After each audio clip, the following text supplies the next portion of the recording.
Okay, so the last thing we've got to look at is the views of the different sets of economists on the different shapes of long-run aggregate supply.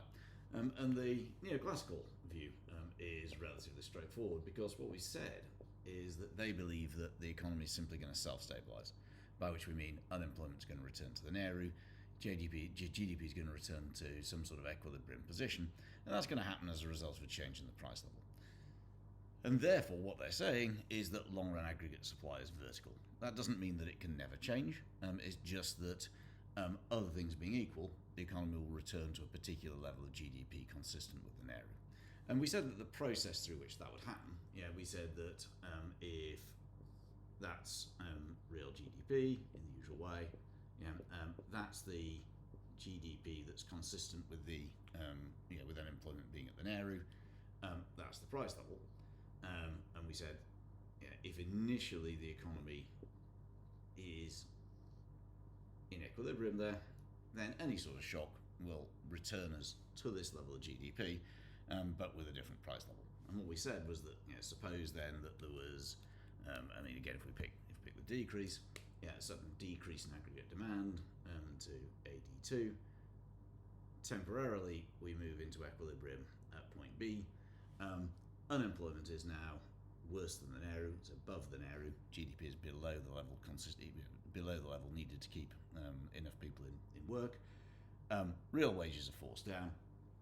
That, we said, is based on costs.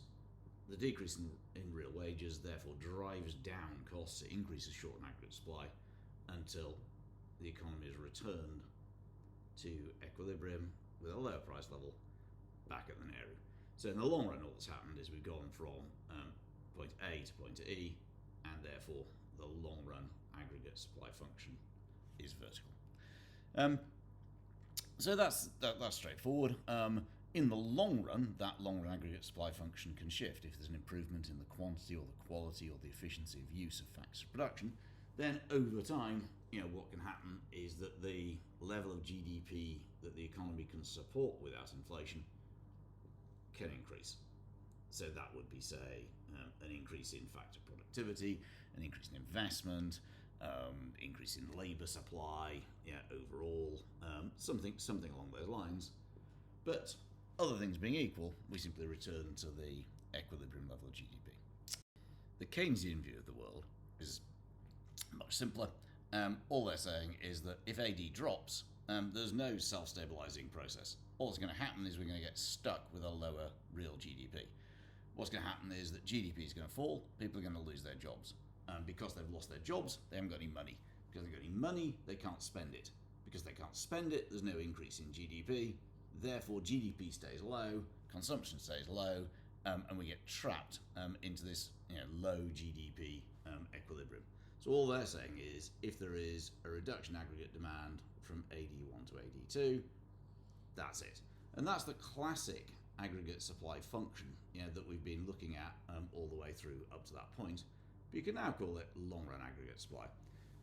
By long run, the Keynesians are simply saying that there is no automatic process through which we're going to escape being at point B.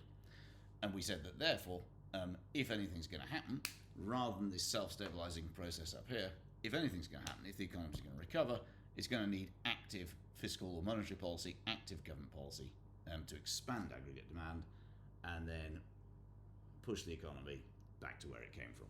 That's the only way we're going to go back, from Y2 to Y1. Obviously this is, these are two extreme views. Most Keynesians will accept, of course, the economy is going to recover eventually. But